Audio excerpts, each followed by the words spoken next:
Hi, Mike Kennedy with you. I'd gotten this book at Goodwill, the Decision Book. What did I pay for it? I got the slip right here, $1. What? It's a business book, but it really can apply to everyday life. And it's just different. It's basically a bunch of different methods for doing certain things, thinking certain ways, deciding, making decisions, conflict resolution, when to give gifts. But I like books like this that talk about how you can make your mind work better and things like that. But one of them is called the Super Memo model. Now, some of these methods have established names that you could look and find more information about if you wanted to. But this is basically a plan of, it says, remembering everything you have learned. Well, what it does is it has a chart, time versus retention of material, or when you want to be doing it. So basically, this has got it covers a 60-day period, and it talks about how normally you forget things, and it talks about introducing reviews over the 60-day period, and then it claims that you'll never forget that information. So I'm going to try it specifically with something and see if I can get it to work. It's interesting. Kreskin, I don't know if you remember him, if you're old enough. I guess he's still kicking, but he's retired now, I believe. But in his heyday, he was let's just say the first mentalist, I would say, that got on TV. So in other words, he'd do all of these little feats with his mind or with some object, and he would somehow, it would appear that he could easily obtain information that he never knew about. So rather than saying he was a psychic, he was more upfront in saying that everything he was doing was a trick.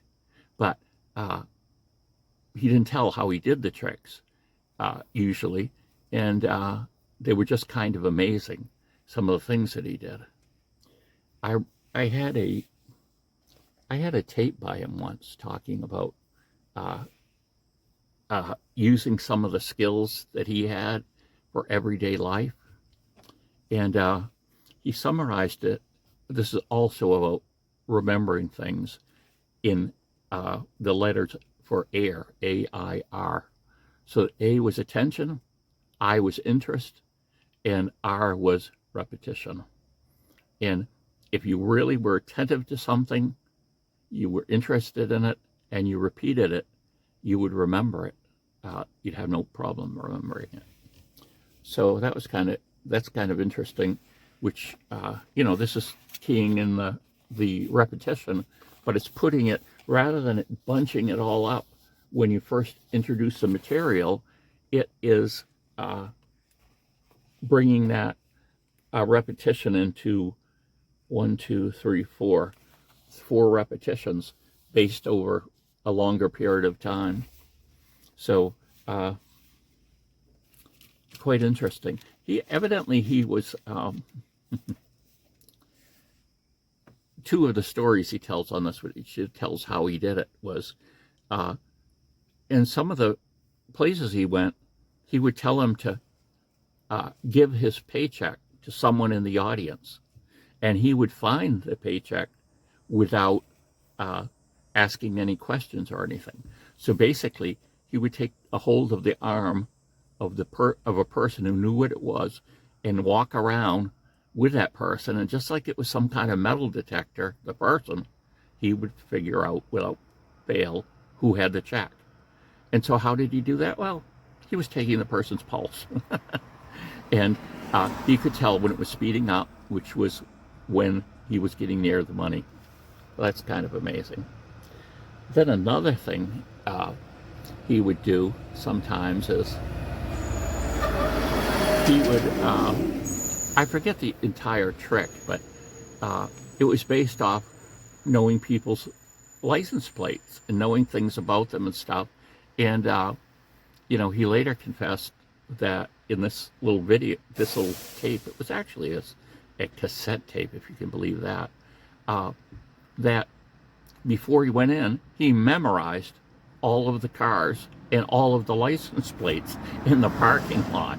So, uh, that was kind of amazing. But then to weave that into this demonstration or this feat that he was going to do made it quite amazing. But so anyway, I guess I find interesting how the mind works. There's one thing that I can share that I've used very often, and it's easy to learn how to remember a list of things. And believe it or not, the Romans did this. I don't know who did it before or not, but the idea was that you will take exaggerated examples of what you need to learn, items, this is to remember a list of items, and string them together in such a way that one thing leads to another thing, leads to another thing, so that you will remember it. And, they have these cognition tests, and often at the beginning they'll say, oh, I want you to remember these. An eye, a rabbit, and a school bus. So they tell you that, and later on in this kind of cognitive thing that they're doing, they say, can you repeat those 3 items? Well, even if it was 10 items, you could repeat it if you had done this technique. In other words, you would picture a rabbit driving a school bus, but he had extremely large eyes. Okay? And like I say, they're kind of linked together, and you make them kind of outrageous, like, rabbits aren't going to be driving buses, and rabbits don't have huge eyes. And so by putting that novelty in there, or exaggeration, and having them linked together, you have no problem recalling that list of items, after, half an hour of doing something else that's engaging your mind thoroughly, or maybe even if you were to repeat it to yourself later, you would remember it even in a week. So just kind of interesting. And there are other memory techniques, but I think that's the simplest one to master and use. And you can use it for shopping. You can use it just for random things that you got to take care of or remember. And there we go. Bye.